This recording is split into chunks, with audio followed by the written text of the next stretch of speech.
तो इनको कैटेगराइज किसने किया मेरे तो? हमने, इंसानों ने किया है, इंसानों ने किया है। बाकी सब सेम है ये। मैं कह तो रहा हूँ, सेम नहीं है ना, अलग अलग है। हम्म। एनर्जीज है, अप्रेत है। अच्छा, साइंस क्या बोलता है इसके बारे में? साइंस क्यों कंफ्यूज है आज भी? मतलब किसी भी, अगर मैं आपके साथ किसी साइंटिस्ट को बिठा दूं हाँ जी। तो आप दोनों तो लड़ लोगे। नहीं, क्यों लड़ रहे हैं? उनके पास जवाब ही नहीं है। वो कुछ बोलेगा, आप कुछ बोलोगे। कंफ्यूज है। हाँ। आप सोचो ना, आप कह रहे हो वो कंफ्यूज है, हाँ। साइंस को कंफ्यूज बता रहे हो। साइंस को आप क्या समझते हो तंत्र विद्या के सामने? मैं तो पॉडकास्ट औकात ही नहीं है, औकात ही नहीं है। हम्म। साइंस की औकात डीएनए पहचानने की, डीएनए बनाने की औकात साइंस की नहीं है। भारत में, पूरे वर्ल्ड में इतने सारे टाइगर्स हैं, सबका प्रिंट अलग है, साइंस ने बनाया। साइंस पहचान सकती है कि हाँ ये प्रिंट अलग है, नेचर ने बनाया। नेचर से ऊपर साइंस कैसे हो सकती है? साइंस कंफ्यूज है। साइंस तो उसको ही खोज रहा है ना जो एग्जिस्ट करता है बस।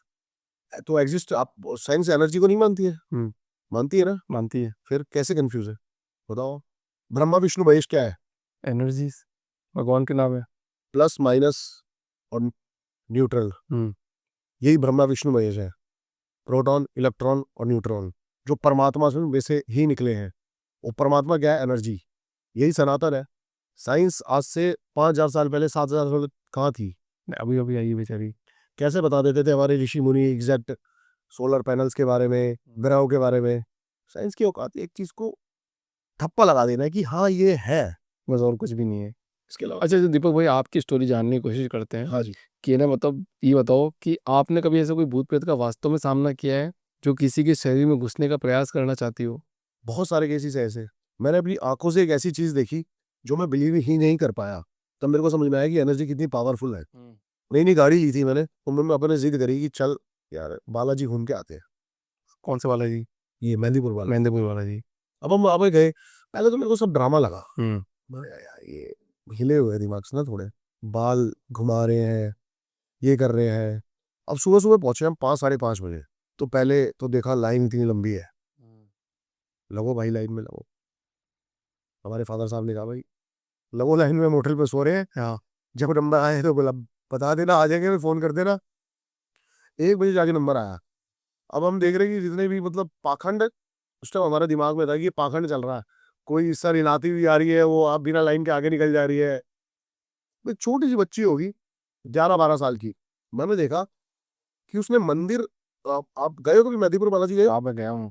तो जब मंदिर के अंदर घुसना होता है ना, सर झुका के घुसना पड़ता है, क्योंकि वो गेट बड़ा नीचे है। हाँ, करेक्ट करेक्ट। तो 11, 12 साल के बाउंसर्स रखे हुए वहां पे, आपने देखा होगा, सारे लाइन को मैनेज करने के लिए।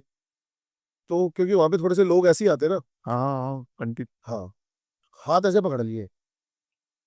11, 12 साल की लड़की ने अंदर नहीं घुसना चाहती, वो हाथ रख लिए।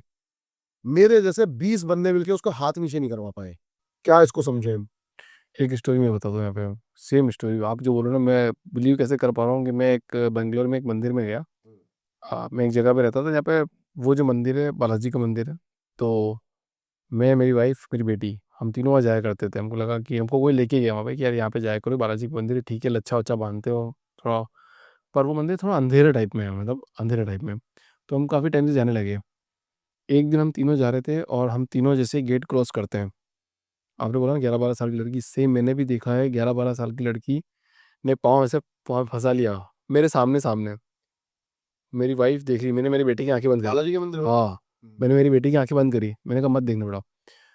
और उसके पापा और उसकी पापा और उसकी मम्मी दोनों उसको इतना भयंकर तरीके से पुश कर रहे कि अंदर चल, अंदर घसीट घसीट।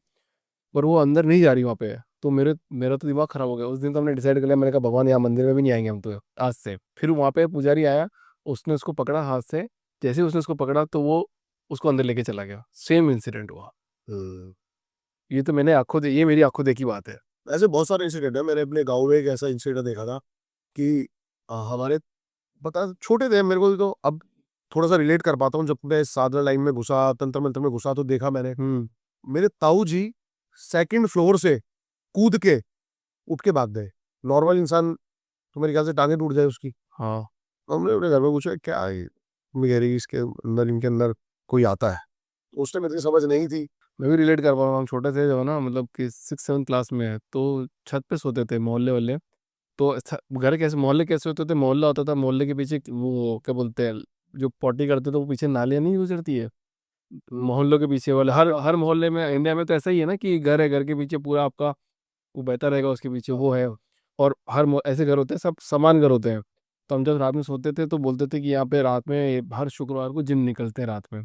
तो अब मेरे को याद आ रहा है कि नहीं आ रहा, वो मेरे को बार बार समझ में नहीं आता है, बट हम ऐसा कर रहे थे, देखा करते थे कि कोई गुजर रहा है। पर अभी वो मेमोरी इतनी स्ट्रांग नहीं रही है, खास खतरनाक नहीं रही है कि वो ऐसे। अभी पता क्या, 9 to 9 में हम ज्यादा बिजी हो गए ना, हाँ, तो उस चीज के बारे में सोच नहीं पाते। पर अभी बात कर रहा हूँ तो मेरे को वापस वो चीज़ें याद आ रही है कि यार वो मेमोरी कैसी थी। कैसा बोलते थे, व्हाइट कलर में एक आदमी निकलेगा बड़ा लंबा सा, मतलब पूरा 2 फ्लोर से भी छत का लंबा, और वो दिख रहा है। इसको आपको दिखा वो? हाँ, अच्छा। मैं बोल रहा हूँ, मेरे को दिख रहा है। मेरे सब वो जितने भी हम जो 8-10 लोग बच्चे सोते थे वहाँ पे छत पे, तो सबको दिख रहा है। अच्छा। एक को नहीं दिख रहा है, सबको दिख रहा है, सब देख रहे हैं, पर सब डर के मारे सो जाते थे। मतलब इतना भी नहीं डरते थे और डरते भी थे, पर सब छत पे सोते थे, बोलते थे हाँ निकलेगा, ये कुछ नहीं करेगा।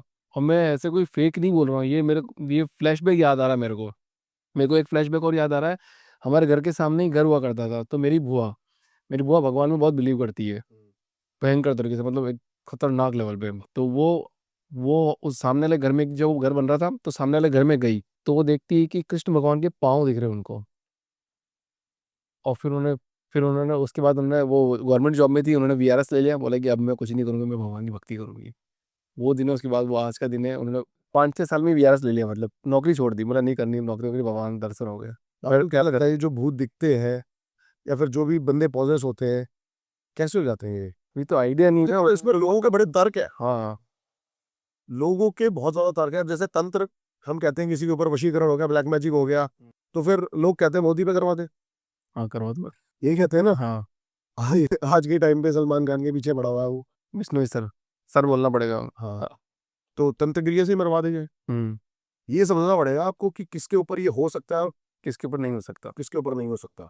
चलो थोड़ा आगे बढ़ने से पहले मेरे को बताओ, दिल्ली वाली बात बताओ। दिल्ली में नहीं, ये द्वारका सेक्टर 9 हॉन्टेड ट्री है। ये दिल्ली का सेकंड नंबर का सबसे बड़ा हॉन्टेड। आपने कुछ पर्सनल एक्सपीरियंस फील किया वहाँ पे? देखो, मैंने यहाँ पर कुछ नहीं पर्सनल एक्सपीरियंस फील करा। मैं यहाँ पर करीब और करीब मैंने जो एक्सपीरियंस फील करा है, शायद वो ऑडियंस को पसंद भी रहा है हम्म। कि यहाँ पर क्या होता हुआ मैंने देखा। क्या देख लिया बता दो। देखो, यहाँ पर यहाँ बड़े अलग किस्से चलते हैं। रोमांस चलता होगा। हैं? रोमांस चलता होगा भूत प्रेतों में। हाँ, अलग ही लेवल का, अलग ही लेवल का चलता है। तो यहाँ पर अभी इन्वेस्टिगेशन करने गए थे। हाँ, तो ये पहले मैं थोड़ी सी ना ऑडियंस को बता देता हूँ ताकि रिलेट कर पाए वो सेक्टर 9 है क्या। हाँ, जब आप गूगल करोगे ना कि दिल्ली मोस्ट हॉन्टेड प्लेस, तो सेकंड नंबर पे होगा द्वारका सेक्टर 9 हॉन्टेड ट्री। इतना डर है कि मंदिर बनाना पड़ गया पेड़ के पास ही। बट कुछ दिखा नहीं अभी तक। लोगों को दिखा होगा ना। हम्म। यहाँ पर बताते हैं कि यहाँ पर एक फॉरेनर कोई लेडी थी, तो कॉल सेंटर में काम करती थी। कैब्स का रास्ता है ये सारा, कैब चलती है यहाँ पे। दिल्ली गुड़गांव के लिए जो कैबें होती है ना कॉल सेंटर की, वो जाती हैं सारी। तो किसी कैब ड्राइवर ने किसी लेडी का, फॉरेनर लेडी का रेप करके यहाँ पर उसको फेंक दिया था। तो उस लेडी की डेथ हो गई थी। वही इस पेड़ पे बताते हैं, दिखती है लोगों को। और जो भी कैब ड्राइवर जाता है ना, उसको चाटे पड़ते हैं। हम्म। ये स्टोरी है जो आपको गूगल पे मिल जाएगी। कैब ड्राइवर चाटे पड़ते हैं। हाँ, ओ। ये आगे गूगल स्टोरी है जो गूगल पे मिल जाएगी आपको कि भाई ये होता है यहाँ पर। तो आपने ओम बन्ना के बारे में भी सुना होगा। किसके बारे में? ओम बन्ना ठीक है। राजस्थान में एक जगह है, तो वहाँ पे ना बुलेट, हाँ, बुलेट होती है ओम बन्ना के बारे में। वो फौजी थे जो, हाँ, जो आज भी लोगों की मदद करते हैं ऐसे तो अपनी इंडियन आर्मी में हरबंस जो थे, हम्म। हरबंस थे, क्या नाम था उनका, हरभजन, सॉरी, हरभजन जी के बारे में सुना होगा, जिनके ऊपर आपके भुवन बाम ने पूरी सीरीज बनाई थी कि वो मर गए थे। लोगों ने सोचा वो भाग गए हैं, हाँ, लेकिन उनकी आज भी वहां पे स्पिरिट पहरा देती है। और जो कोई फौजी वहां पे सोता है उसके छाटे पड़ते हैं। ऐसे तो बहुत सारी स्टोरीज है। आपका राजस्थान तो भरा पड़ा है। ये राजस्थानी सबसे ज्यादा क्यों इंडिया में एकदम खतरनाक तरीके से भरा पड़ा है।